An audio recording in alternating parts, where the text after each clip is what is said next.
Olá, estudantes do sétimo ano, sejam todos muito bem-vindos à nossa aula de número 55 na matéria de Ciências.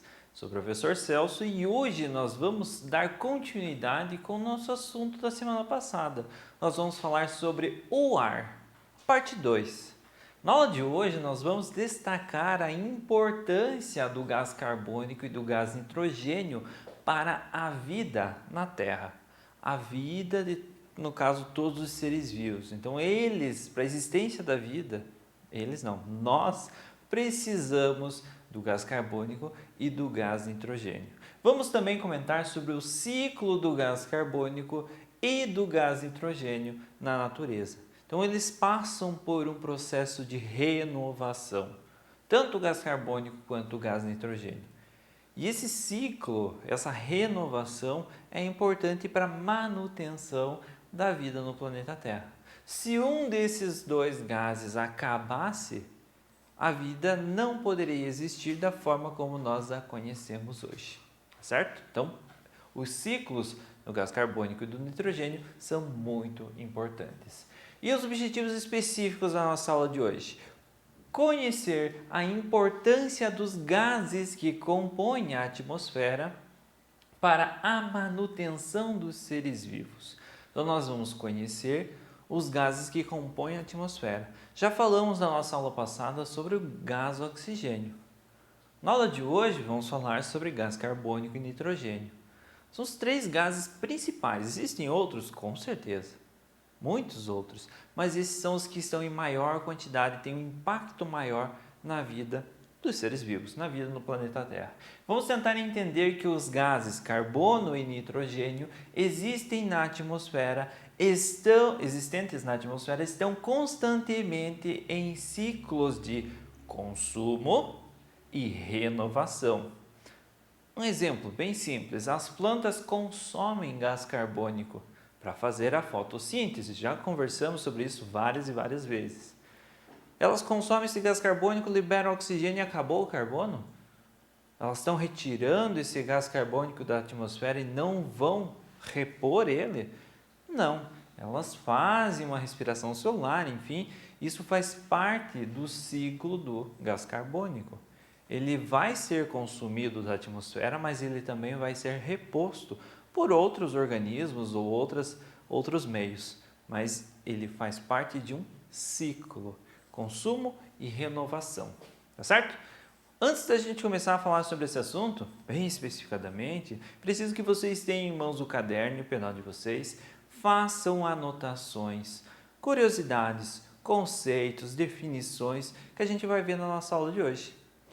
Essas anotações vão ser muito importantes futuramente, quando vocês forem usar esse material para estudar para uma avaliação, estudar para uma prova ou simplesmente para relembrar o que nós trabalhamos na nossa aula de hoje. Tá certo? Vamos começar então? O ar. Os gases que compõem o ar em maior quantidade são o nitrogênio e o oxigênio. Já vimos na aula passada. Mas o ar também contém uma proporção menor de gás carbônico e outros gases, além de uma quantidade variável de vapor de água. Comentamos já sobre isso na aula passada, apenas uma recapitulação, só para relembrar que o ar não é composto apenas por oxigênio. Ele é uma mistura de vários gases, incluindo vapor d'água.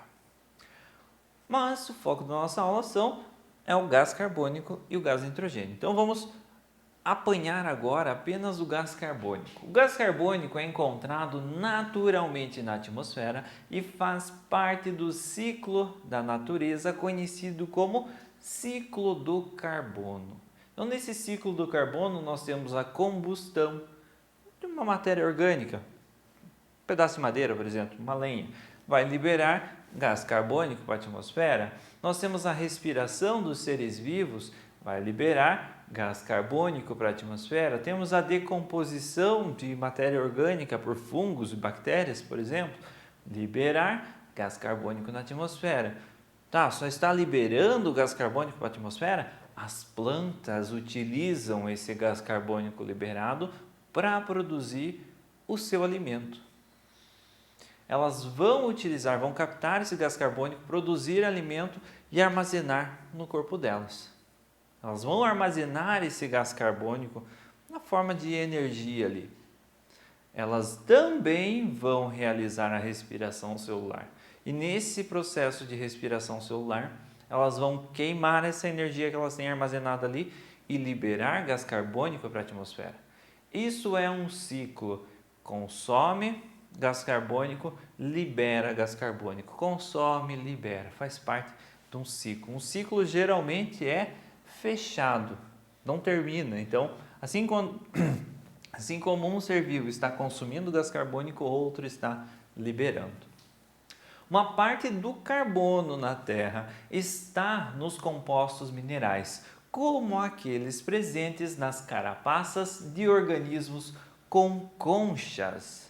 Então, os organismos que têm conchas, alguns invertebrados, alguns moluscos ali, eles vão ter conchas. E essas conchas, elas vão ser formadas a partir de compostos minerais que têm em sua composição carbono.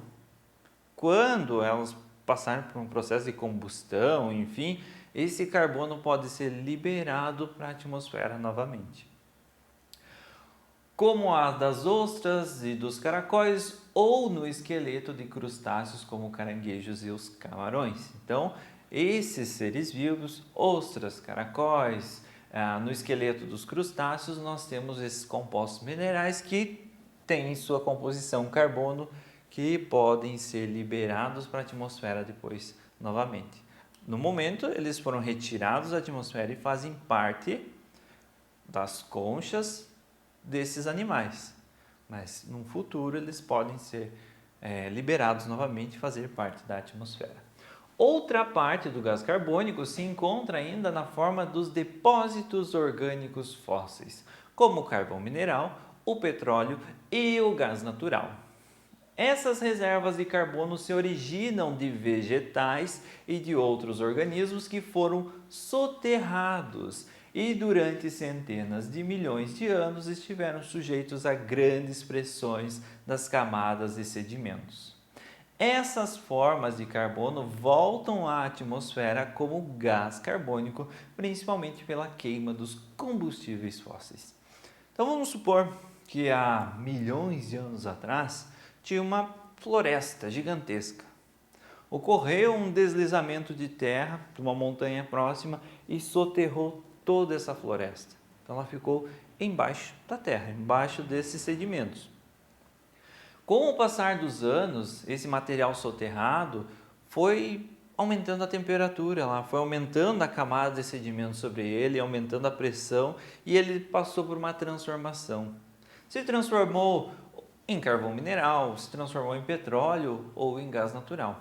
Mas aquela grande quantidade de carbono armazenada nas árvores, por exemplo, agora se transformaram em carvão mineral. Esse carvão mineral nós extraímos do solo, utilizamos em indústrias, por exemplo, para produzir calor, para aquecer uma caldeira, enfim, e liberamos o gás carbônico que estava preso dentro desse carvão mineral para a atmosfera novamente. Então, esse gás carbônico que estava aprisionado embaixo da terra agora está sendo liberado para a atmosfera através da queima dos chamados combustíveis fósseis. Legal? Esse gás é usado pelas plantas, pelas algas e por certas bactérias na produção de açúcares pela fotossíntese. Ele é também um dos gases liberados na respiração, na decomposição e na combustão. Lembrando que combustão é queimar. Você vai queimar alguma coisa, ela vai entrar em combustão e, consequentemente, vai liberar alguns gases. Entre esses gases está o gás carbônico. Aí nós temos a plantinha para relembrar o processo de fotossíntese, que ocorre em plantas, em algumas algas e em certas bactérias, cianobactérias também. Entra o gás carbônico, CO2, água, luz solar, produz energia. Chamamos esse processo de fotossíntese. Libera da fotossíntese oxigênio e água, um pouquinho de água também. O O2 representa um oxigênio para a atmosfera, então faz parte lá do ciclo do oxigênio que a gente comentou na aula passada. Esse é o processo de fotossíntese, consome gás carbônico, libera oxigênio. Mas a planta também realiza o processo inverso, vimos também na nossa aula passada. Ela consome o oxigênio, queima essa energia que ela tinha produzido e armazenado e libera gás carbônico na atmosfera também. Ela faz os dois caminhos. Consome gás carbônico e libera gás carbônico. Por que ela faz isso? Porque ela precisa crescer. E para ela crescer, se desenvolver, enfim, dar origem a um novo galho, a uma nova folha, ela precisa de energia. E essa energia ela tem armazenada dentro dela. Tem aquele carbono armazenado dentro dela. Agora vamos falar um pouquinho sobre o gás nitrogênio. O gás nitrogênio é o gás encontrado em maior quantidade no ar. O nitrogênio é um elemento químico fundamental para a vida, mas poucos seres vivos são capazes de absorvê-lo da atmosfera. Ele é muito importante para a vida. Quase todos os seres vivos, se não todos os seres vivos, têm compostos nitrogenados fazendo parte do seu organismo, do seu corpo. Então, ele está presente em uma grande parte dos seres vivos. Um grupo específico de bactérias que pode ser encontrado nas raízes de certas plantas leguminosas é capaz de fazer isso, incorporando o nitrogênio em compostos que podem ser usados pelas plantas. Então, apesar do nitrogênio ser tão importante e ser tão abundante na atmosfera, são poucos os seres vivos que conseguem absorvê-lo. Alguns desses seres vivos são certas bactérias encontradas nas raízes de algumas plantas leguminosas. Elas absorvem o gás nitrogênio, o N2, a gente vai ver depois, enfim, e transformam esse gás nitrogênio em compostos nitrogenados que podem ser absorvidos pelas plantas. Se podem ser absorvidos pelas plantas, vão fazer parte do corpo das plantas.